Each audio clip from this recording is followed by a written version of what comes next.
Alright, this is John Cola with GrowingYourGreens.com. We're here in a local community garden in Petaluma, California.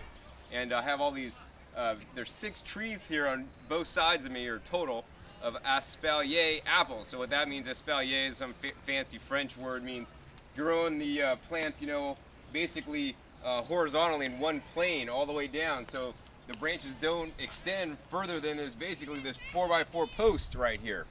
So that's kind of like, makes like literally a wall of just apples. And as you can see, it's March, so it's springtime and it's flowering. And let me show you the construction on this, because this could be really handy to build a trellis for people that are growing in their front yard or backyard where they need to grow vertical. So growing vertical is really important. There's several really good examples here at the community garden. I'm going to show you each one of them. But first, let me go ahead and show you this side. I really like, this is my favorite apple in the world. This is called a pink pearl apple. So actually, you can see the flowers are like really a nice, vibrant pink color, and the fruit is, not commonly sold in trade because, it doesn't ship well and it doesn't last too long. But they have almost a translucent color to them, and they have a really good, crisp flavor. I love them. They're grown locally here. So this pink pearl apple. Oh, so basically they're using 4x4 posts. Looks like, I don't know, maybe about 8 feet, and then they basically at the end here, they use an eye hook. And they use an eye hook, and then at the end of the eye hook, they have it just wrapped with a galvanized wire. And if we move down to the middle post here, you can kind of see is in the middles, basically they just drill a hole through the 4x4 post, and the wire runs through that hole to the other end and continues down to the other end, where they have on the end, once again, an eye hook. So if you do need to tighten up these cables, it's as simple as twisting in the eye hook legs a little bit more, and that's how easy it is. And then so these are just horizontal lines, and then you could also do some strings from here down to the bottom as well, if you want to make a grid shape for your vertical trellis. So this is a nice design there. I've been thinking about doing something like this maybe against my back fence and going really tall, and I want to grow some kiwis that are trellised up the back fence. Alright, so they're growing some, looks like snow peas here, and this is their trellis design. Literally all they took was some really thin stakes, and they literally just tied it off with string and tied it to the next stake. These are probably about maybe 3 feet, 2.5 feet apart, and you know what? That's good enough to support these snow peas or sugar snap peas or other peas like that. They're not very heavy. Now, I'd never use a setup like this for something like tomatoes. I'd definitely maybe use some metal posts and some more high quality string. This is actually just some inexpensive twine.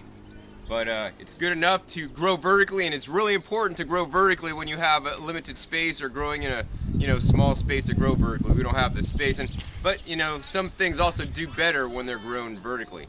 So let's check out another part of the garden here. Alright, so here's another way to grow vertically. This is basically like concrete grids to basically sink in concrete. So they would use rebar in a heavy duty application, and this is used in a lighter duty application. It's usually just sunk in concrete. One of the negative things about this is that it rusts, and you can see the rusted color here.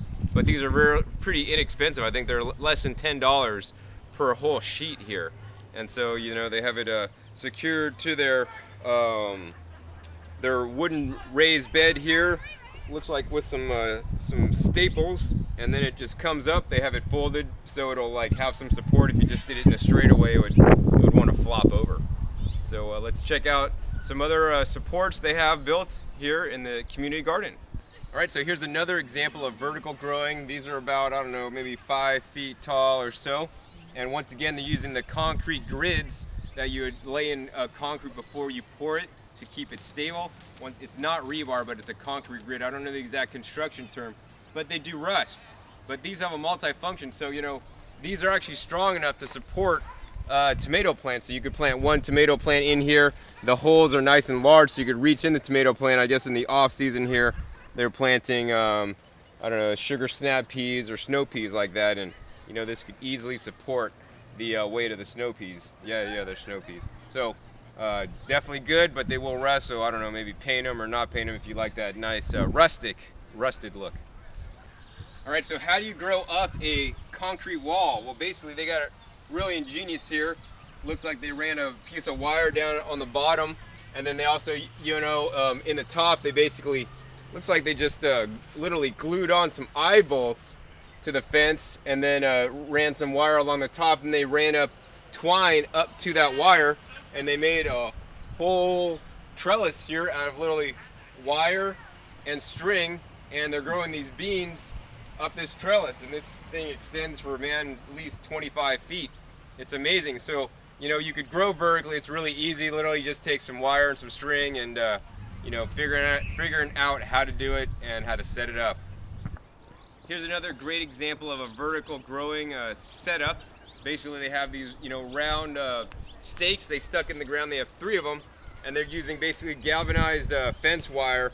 And actually, it's not even that tall. They're using like 3 or 4 foot tall, and they have a seam here where it overlaps like about 2 squares. So this could be definitely really good because you could have access, from the middle, to get all the plants that are growing out the outside. So it looks like they did either beans or peas here based on the plants that were still attached here to the trellis. I love vertical growing. It gets me excited when I see it. Here's yet another example.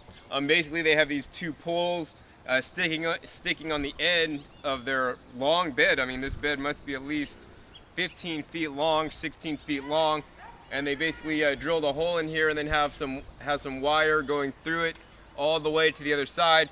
There's actually a fair bit of tension on this wire, and then basically in the bottom of their bed, in their wooden bed, they put a couple staples in there, and then they basically ran this twine from the bottom up to the top and then back to the bottom and just keep looping it up and down, and then finally they end.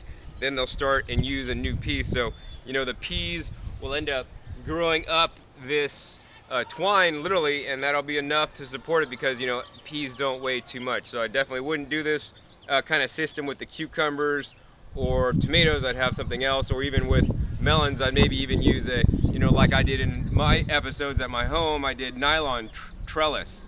And the nylon trellis is actually really strong. We had many winter squash, on there, and it supported the weight with no problem. All right, now I'm fully energized in the bamboo teepee style trellis. It's so peaceful in here.